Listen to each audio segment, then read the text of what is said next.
आज आपण धारावी परिसरामध्ये आहोत। 3 वाजल्यापासून इथे खूप उखाडा वाढला होता आणि अचानकपणे 4 वाजता एकदम गारवा निर्माण झाला आणि पावसाला सुरुवात झालेली आहे आणि संपूर्ण परिसर हा जलमय झालेला आहे।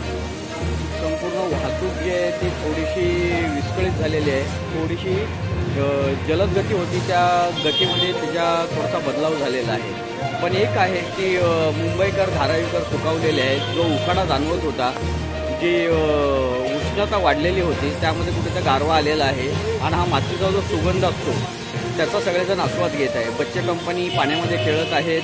त्यानंतरनं जे घरावरती टाकलेले प्लास्टिकचे जे काही आवरण असतात ते उडायला लागलेले आहेत। मोठी वादळ असतं त्या प्रकारे ते वातावरण होतं आणि संपूर्ण प्लास्टिक कचरा हा खाली जमिनीवरती पडलेला आहे। धगधगती मुंबई प्रतिनिधी महेश कवडे।